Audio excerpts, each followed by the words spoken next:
ನಮಸ್ಕಾರ friends, Krishna creative vision ಚಾನಲ್ಗೆ ಸ್ವಾಗತ.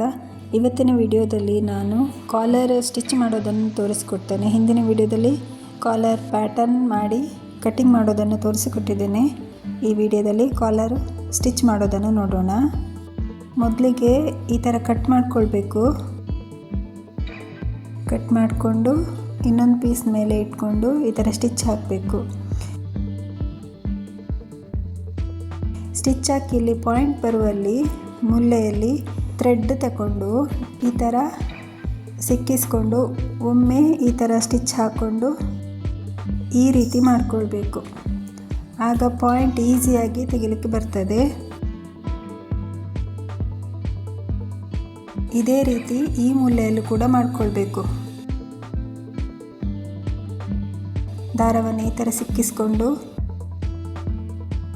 ಒಮ್ಮೆ ಸೂಜಿಯನ್ನು ಈ ಥರ ಚುಚ್ಚಿ ತಿರುಗಿಸ್ಕೊಂಡು ದಾರವನ್ನು ಈ ಕಡೆ ಹಾಕ್ಕೊಂಡು ಈ ಥರ ಸ್ಟಿಚ್ ಮಾಡಬೇಕು.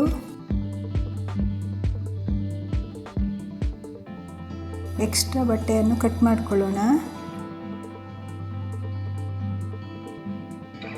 ಈಗ ಇಲ್ಲಿ ರೌಂಡ್ ಶೇಪ್ ಬರುವಲ್ಲೆಲ್ಲ ಕಚ್ಚಿ ಹಾಕ್ಕೊಳ್ಳೋಣ. ಉಲ್ಟ ಮಾಡ್ಕೊಳ್ತಿದ್ದೇನೆ. ಈ ಪಾಯಿಂಟನ್ನು ಈ ದಾರದಿಂದ ಹೀಗೆ ಎಳೆದ್ರೆ ಪಾಯಿಂಟ್ ನೀಟಾಗಿ ಬರ್ತದೆ. ಇಲ್ಲಾಂದರೆ ಅಲ್ಲಿ ಸಿಕ್ಕಾಕೊಳ್ಳುವ ಚಾನ್ಸಸ್ ಇರ್ತದೆ. ಈ ಥರ ನೀಟಾಗಿ ಪಾಯಿಂಟ್ ಬರ್ತದೆ ದಾರ ಹಾಕೊಳ್ಳೋದ್ರಿಂದ. ಈಗ ಮೇಲ್ಗಡೆ ಪ್ರೆಸ್ ಸ್ಟಿಚ್ ಹಾಕೊಳ್ಳೋಣ.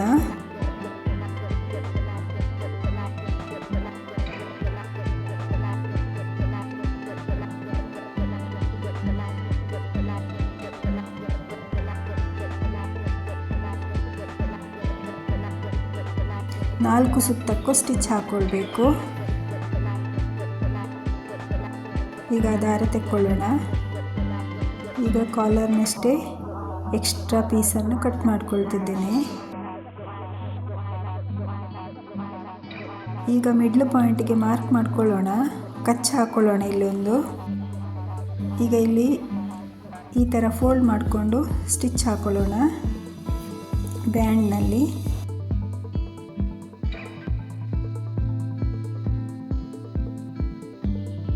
ಈ ಥರ ಫೋಲ್ಡ್ ಮಾಡಿಕೊಂಡು ಸ್ಟಿಚ್ ಹಾಕ್ಕೊಂಡು ಎಕ್ಸ್ಟ್ರಾ ಪೀಸನ್ನು ಕಟ್ ಮಾಡ್ಕೊಳ್ತಿದ್ದೇನೆ.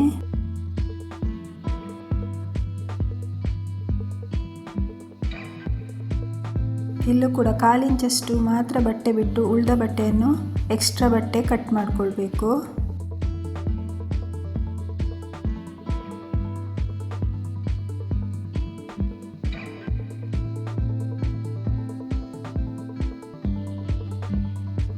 ಇಲ್ಲೂ ಕೂಡ ಮಿಡ್ಲ್ ಪಾಯಿಂಟಿಗೆ ಕಚ್ಚಿ ಹಾಕ್ಕೊಳ್ಳೋಣ. ಇಲ್ಲಿ ಕಾಲರಲ್ಲಿ ಇದೇನು ಕ್ಯಾನ್ವಾಸ್ ಅಂಟಿಸಿರ್ತೇವಲ್ಲ ಆ ಭಾಗಕ್ಕೆ ಇದರ ಕ್ಯಾನ್ವಾಸ್ ಅಂಟಿಸಿರುವ ಬ್ಯಾಂಡಿನ ಭಾಗವನ್ನು ಇಟ್ಟು ಎರಡರ ಕಚ್ಚನ್ನು ಸೇರಿಸುತ್ತಾ ಸ್ಟಿಚ್ ಮಾಡಿಕೊಳ್ಬೇಕು.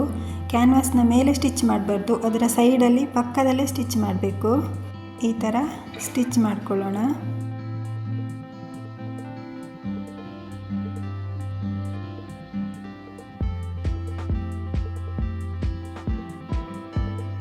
ಈಗ ಎಕ್ಸ್ಟ್ರಾ ಪೀಸನ್ನು ಇನ್ನೊಂದು ಪೀಸು ಇಟ್ಟು ಸ್ಟಿಚ್ ಮಾಡಬೇಕು.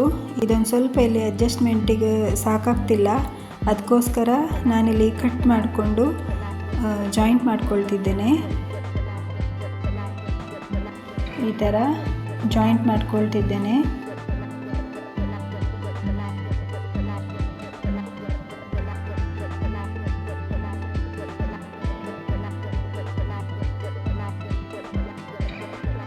ಜಾಯಿಂಟ್ ಮಾಡಿಕೊಂಡು ಈಗ ಈ ಥರ ಇಟ್ಕೊಂಡು ಸ್ಟಿಚ್ ಮಾಡಿಕೊಳ್ಳೋಣ. ಇಲ್ಲಿ ಕ್ಯಾನ್ವಾಸ್ ಮೇಲೆ ಸ್ಟಿಚ್ ಬರಬಾರ್ದು, ಅದರ ಪಕ್ಕದಲ್ಲೇ ಸ್ಟಿಚ್ ಹಾಕ್ಕೊಳ್ಬೇಕು. ಇಲ್ಲಿ ರೌಂಡ್ ಶೇಪಲ್ಲಿ ರೌಂಡ್ ಶೇಪು ಹಾಗೆ ಈ ಥರ ಕ್ಯಾನ್ವಾಸ್ನ ಪಕ್ಕದಲ್ಲೇ ಸ್ಟಿಚ್ ಹಾಕ್ಕೊಳ್ಳೋಣ. ರೌಂಡ್ ಶೇಪ್ ಹತ್ರ ನಿಧಾನಕ್ಕೆ ಸ್ಟಿಚ್ ಹಾಕಬೇಕು. ಈ ಥರ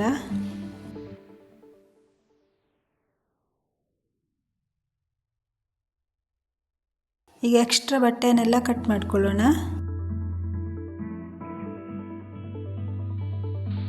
ಉಲ್ಟ ಮಾಡ್ಕೊಳ್ತಿದ್ದೇನೆ.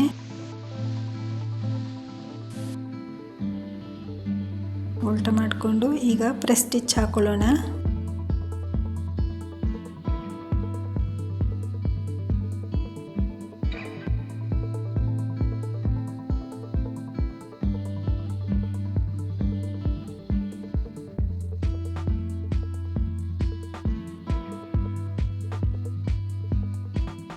ಇಲ್ಲೂ ಈಗ ಎಕ್ಸ್ಟ್ರಾ ಬಟ್ಟೆಯನ್ನು ಕಟ್ ಮಾಡ್ಕೊಳ್ಬೇಕು. 1/4 ಇಂಚಷ್ಟು ಬಿಟ್ಕೊಂಡು ಕಾಲರ್ ಅಟ್ಯಾಚ್ ಮಾಡಲಿಕ್ಕೋಸ್ಕರ 1/4 ಇಂಚಷ್ಟು ಬಟ್ಟೆ ಬಿಟ್ಕೊಂಡು ಕಟ್ ಮಾಡ್ಕೊಳ್ಬೇಕು. ಇಲ್ಲೂ ಕೂಡ ಕಚ್ ಹಾಕಿ ಇಟ್ಕೊಳ್ಳೋಣ. ಕಾಲರನ್ನು ಈಸಿಯಾಗಿ ಸ್ಟಿಚ್ ಮಾಡ್ಬೋದಲ್ವಾ. ಕಾಲರ್ ರೆಡಿ ಆಯಿತು. ನೋಡಿದ್ರಲ್ಲ ಫ್ರೆಂಡ್ಸ್, ವಿಡಿಯೋ ಇಷ್ಟವಾದರೆ ಲೈಕ್ ಮಾಡಿ, ಶೇರ್ ಮಾಡಿ, ಕಮೆಂಟ್ ಮಾಡಿ, ಸಬ್ಸ್ಕ್ರೈಬ್ ಮಾಡೋದನ್ನು ಮರಿಬೇಡಿ. ಧನ್ಯವಾದಗಳು ಫ್ರೆಂಡ್ಸ್. ಇದೇ ರೀತಿ ವಿಡಿಯೋ ನೋಡಿ ಸಪೋರ್ಟ್ ಮಾಡಿ.